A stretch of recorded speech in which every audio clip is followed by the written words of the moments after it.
بالکل. اس میں لاہور شامل ہے, لاہور کہتے ہیں نون لیگ کا ہے. اس میں گجرانوالا ہے, گجرانوالا کہتے ہیں گڑھ ہے نون لیگ کا. ملتان ہے, فیصل آباد کے اندر پورا گڑھ ہے, پوری پٹی ان کی ہے. راول پنڈی کے حوالے سے بھی ہیں کچھ چیزیں. I tell you they are out. ختم ہو گئی ان کی سیاست. صرف ایک صورت ہے, دھاندلی سے جیتے. ایک اور منصوبہ ہے. کیا وہ منصوبہ؟ یہ ہے, یہ پیش کیا جا رہا ہے آج کل پی ڈی ایم میں ڈسکس ہو رہا ہے 2-3 آدمیوں میں اوپر ہمارے ہمیں بھی کسی نے مہربانی کی بتا دیا فلاں کو اتنی ایکسٹینشن دے دی جائے, فلاں کے لیے کہ فلاں عہدہ تخلیق کر دیا جائے, فلاں کو چیف آف آرمی اسٹاف بنا دیا, فلاں کو chairman joint chief of staff کر دیا. نام ہمیں اس لیے نہیں لیتا کہ مناسب نہیں ہے. ٹھیک ہے. اور زرداری صاحب نے ایک اور خواب دیکھا ہے, شیخ چلی کے خواب کا تو آپ کو پتا نا, پتا نا, وہ مرغی خانہ بنایا تھا اس نے, پتا جی پتا ہے. اور صاحب شیخ چلی کے خواب کا انہوں نے کہا جی میرا بیٹا اسی دفعہ وزیر اعظم بنے. 2023 میں وزیر اعظم بنے. کسی سے کہا, اس نے کہا ہاں سوال بن سکتا ہے. 50-60 سیٹیں آپ لے لیں سندھ سے, وہ کیا مشکل ہے؟ پولیس ان کی, افسر شاہی ان کی, وڈیرے ان کے, ہوائیں ان کی, فضائیں ان کی, سمندر ان کے, جہاز ان کے. اور کوئی 20 لے لیں یہاں سے نون لیگ سے, ٹھیک ہے, پنجاب سے, یہ منصوبہ ہے ان سے. شیخ چلی کا خواب ہے, منصوبہ اس کو نہیں کہتے. منصوبہ وہ ہوتا ہے جس کی بنیادیں ہوں. 5-7 خرید لیں پختونخوا سے. خریدیں کیسے؟ یعنی 20 کروڑ روپے 30 کروڑ روپے دے دیں امیدوار کو. ایک تو وہ خود اسی کوئی حیثیت ہو, پھر یہ کہ وہ ووٹ خرید لیں. تو 5-7 بلوچستان سے کر لیں. بلوچستان میں تو انڈیویجول جی, بلوچستان میں پارٹی تک نہیں کوئی جیتتی. وہی پارٹی باپ ہے, وہی پارٹی پی ٹی آئی ہے, وہی پارٹی نون لیگ ہے. نون لیگ کا وزیر اعلیٰ تھا نا وہ ظاہری صاحب جو تھے, کس کے وزیر اعلیٰ تھے آپ کو بتاؤں وہ کیسے گئے ایک دن میں؟ بتائیے. کچھ ارکان اسمبلی کسی سے ملے, انہوں نے کہا جی ہم بڑے تنگ ہیں, ظاہری صاحب یہاں رہتے ہی نہیں ہیں. یہ 2 جگہ پہ پرابلم ہے, ایک آزاد کشمیر میں, ایک بلوچستان میں. بلوچستان کا وزیر اعلیٰ جو ہوتا ہے وہ مستقل کراچی میں رہتا ہے. اس کا جی کوئٹہ چھوٹا سا شہر ہے, کوئی وہاں نائٹ لائف نہیں ہے, کوئی تفریح نہیں ہے, کوئی گھومنے پھرنے کا موقع نہیں ہے. آزاد کشمیر کا بھی یہ کسی ایک کی نہیں بات کر رہا, موسٹلی یہیں رہتے ہیں سب. جس بھی وزیر اعظم سے ملنا چاہے اس نے کہا ادھر ہی آ جائیں, اسلام آباد میں ہو. کشمیر ہاؤس جو ہے وہ اتنا بڑا ہے جتنا پرائم منسٹر ہاؤس اتنا بڑا نہیں ہے. تو وہ گیا کسی کے پاس, انہوں نے کہا جی ہم بڑے تنگ ہیں, ملتا نہیں. وہ تنگ ہے تو پھر اپنا فیصلہ خود کر لو, بس اتنا کافی تھا. اس کے بعد ثناء اللہ ظہری صاحب کہیں نظر آئے ہیں آپ کو؟ ٹھیک ہے. اور ان سب مشکلات بہت زیادہ ہیں, تو پھر کیسے 14 مہینے کی مزید گورنمنٹ پورا کرے گی اپنی سمدت؟ 14 مہینے شہباز شریف صاحب کہہ رہے ہیں 14 مہینے نہیں 74 مہینے رہنا چاہتے. شہباز شریف صاحب کو بھی زرداری صاحب کے منصوبے کا پتہ ہے کہ بیٹے کو بنانا چاہتے ہیں. ٹھیک ہے. اب یہ کاٹھ کی ہنڈیا جو ہے یہ کب تک چولہے پہ چڑھی رہے گی, اور یہ ساجے کی ہنڈیا کب چوراہے میں پھوٹے گی, کچھ معلوم نہیں ہے. کیونکہ خان صاحب نے یہ غلطی کی ہے, مانیں گے وہ نہیں, نہ ان کے ہم ہی مانیں گے, الٹا متون کرتے ہیں, ایسے میسج بھیجتے ہیں. اتنا خوف نہیں پیدا کرنا چاہیے. جب ریگن پریزیڈنٹ بنے تو انہوں نے وہ اپنا ہنری اس کو لکھا نکسن کو. Nixon was considered a great statesman. وہ تو ایک غلطی ہوگی نا واٹر گیٹ والی. چین کے ساتھ بریک تھرو اس نے کیا, روس کو تو کنٹین اسی نے کیا نا, اگرچہ وہ الٹیمیٹلی اس کا نتیجہ بھی خراب نکلا. اسے پوچھا میں کیا کروں, انہوں نے کہا حریف کے لیے بھاگنے کا ایک راستہ خالی چھوڑنا ہمیشہ. یہ اصول ہے. خان صاحب نے اتنا خوف پیدا کیا کہ اکٹھے ہو گئے. وہ کہتے ہیں مجھے پہلے ہی پتا تھا رکن الدین بیبرس جب one of the greatest conquerors in the human history, 10 جنگیں ہیں جن کے بارے میں کہا جاتا ہے کہ انہوں نے تاریخ کا فیصلہ کر دیا, تاریخ کا دھارا, اس میں سے 2 بیبرس نے جیتی ہیں. سلطان الظاہر بھی کہتے ہیں اس کو. غلام تھا, غلام. ایک آدمی غلام سے چیف آف آرمی اسٹاف بنا, اور چیف آف آرمی اسٹاف سے بادشاہ بنا, اور دنیا کی سب سے بڑی حکومت تاتاریوں کو شکست دی, جن کے خوف سے لوگ کانپتے تھے. یعنی تاتاری جو ہے وہ لوگوں سے کہتا تھا ایک تاتاری ہے 100 آدمی بیٹھے رہو ادھر میں ابھی تھوڑی دیر میں تو اٹھتے نہیں تھے, ایسا خوف تھا. ان کو مار ڈالا اس نے, برباد کر دیا. تاتاری اس کے بعد تاریخ میں کہیں نظر نہیں آتے.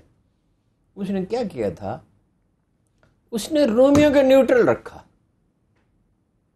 اچھا, اس نے تاتاریوں میں سے جو ایک آدمی مسلمان ہو گیا تھا, غالباً برکا خان اس کا نام تھا, اس کے لیے حج بدل کیا.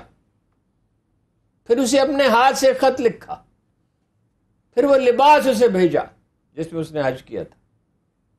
جنگیں اس طرح لڑی جاتی ہیں, جنگیں اس طرح نہیں لڑی جاتی کہ آپ ساری دنیا کو. حکمت یار نے یہی غلطی کی. He was so popular, حکمت یار 1980 سے میں اسے جانتا ہوں. He was so popular کہ وہ کرنسی کا ریٹ طے کرتا تھا حکومت میں آئے بغیر. بھیا کو امریکہ کے خلاف محاذ کھول لیا, بھائی خان صاحب الگ کام, اور ساری پارٹیوں کے خلاف کھول لیا. ایک پارٹی کے بارے میں کہا کہ میں اپنی جیب میں ڈالوں تو بھی کوئی جگہ بچ جائے گی. یہ بات صحیح تھی, غلط نہیں تھی. ٹھیک ہے, لیکن آپ پرووک نہیں کرتے مخالفین کو.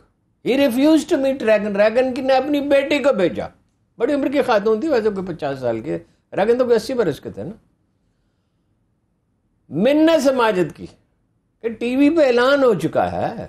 اچھا, اخباروں میں خبریں چھپ چکی ہیں امریکی پریزیڈنٹ.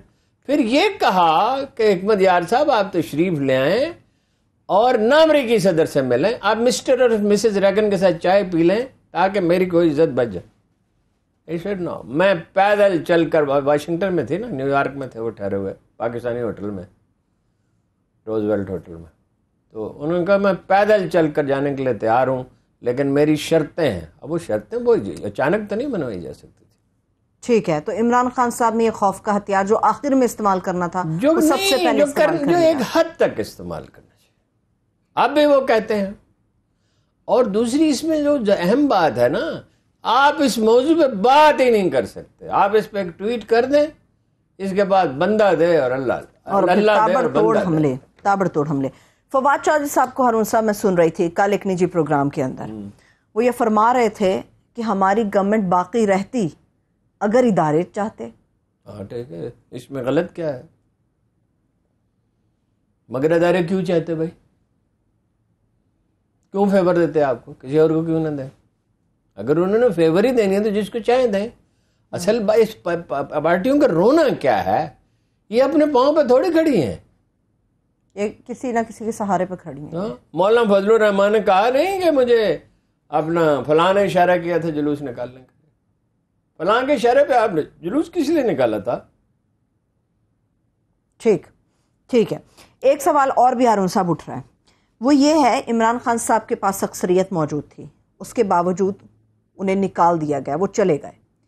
صادق سنجرانی صاحب کے اوپر باتیں آ رہی ہیں کہ ان کے پاس تو کچھ بھی نہیں ہے, پھر بھی وہ براجمان ہے اپنے عہدے. ان کے پاس سبھی کچھ ہے, نظر نہیں آ رہا.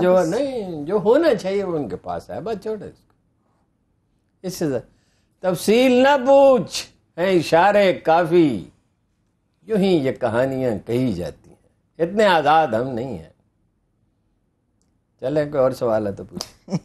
ٹھیک ہے, چلیے ہارون صاحب, بہت ساری ادھر ادھر کی باتیں ہو گئیں, اب ذرا کچھ اچھی خبر بھی بتائیں کہ اچھی خبر کیا ہے. بڑی اچھی خبر ہے, آپ وہیں سے شروع کرنا چاہیے تھا, مجھ سے غلطی ہوئی, وہیں سے شروع. $7 تو پٹرول گر گیا فی بیرل. جی, یعنی 3 تو آج گرا ہے, اور اتنا ہی وہ گر گیا, ڈالر بھی گر گیا $4 سم تھنگ, کتنے پیسے؟ نہیں اوورآل $7-8 گر گیا, یعنی تھوڑا تھوڑا گرتا رہا. اور یہ جیسی چین دیکھا کون ہوتا ہے دوستاں گیرت کہ گیرت دستے دوست در پریشان حالیو درماندگی. دوست کی کیا, یہ فارسی کا شعر ہے کہ دوست کی نشانی کیا ہے, دوست کون ہوتا ہے؟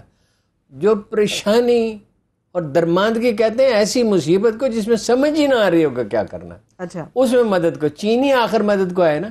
IMF والے تو وزیر اعظم صاحب بھی تھوڑی دیر پہلے فرما رہے تھے کہ ممکن کوئی اور شرط, اگر انہوں نے کوئی اور شرط نہ لگائی. اور ایک اور بات فرما رہے تھے, عمران خان نے معاہدہ کیا IMF سے,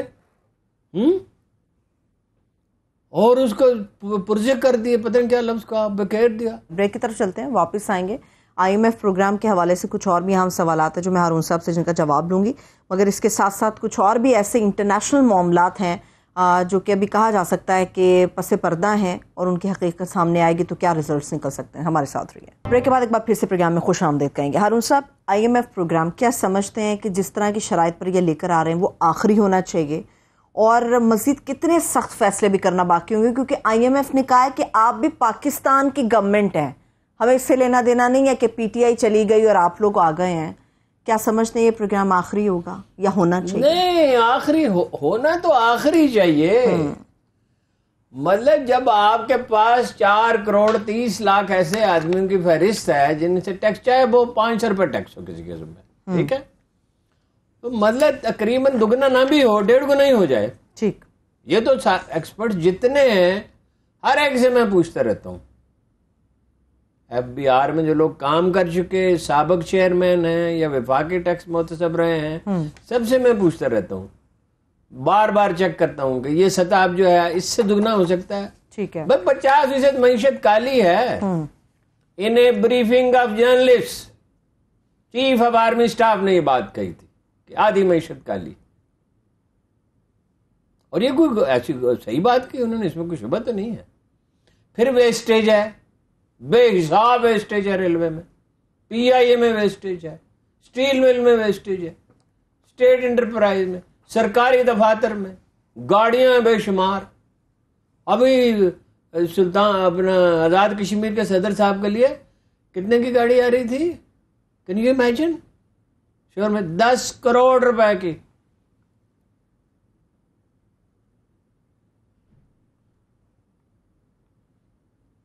بجٹ ان کا کم ہو گیا، بجٹ ان کا کم ہو گیا، پختونخوا کا کم ہو گیا، اس کا کم ہو گیا جی. اور پرواہ نہیں ہے نا. یہ وہ جب ایک قوم اپنے آپ کو لیڈروں کا رحم و کرم پہ چھوڑ دیتی ہے، بھائی دیکھیں مشکلات برداشت کریں، مہنگائی برداشت کریں، یعنی غریب آدمی تک نا، ٹھیک ہے، امیر آدمی پہ ٹیکس بڑھا دے. مجھے اس سال میرا اندازہ یہ کہ 2 گنا ٹیکس دینا پڑے گا، جو میں ساری اسٹڈی کی ہے. لیکن ٹھیک ہے، نہیں دینا، مجھے دینا چاہیے، ٹھیک ہے نا جی. میرا تو روٹی کھانے کا مسئلہ تو نہیں ہے نا. میں یہ تو نہیں ٹیلی فون کا بل نہیں دے سکتا، بجلی کا بل نہیں دے سکتا. جو مزدور ہے، غریب ہے، جس کی 1-1.5 لاکھ روپے تک، 18,000 روپے 20,000 2,000 4,000 روپے بھی ہے.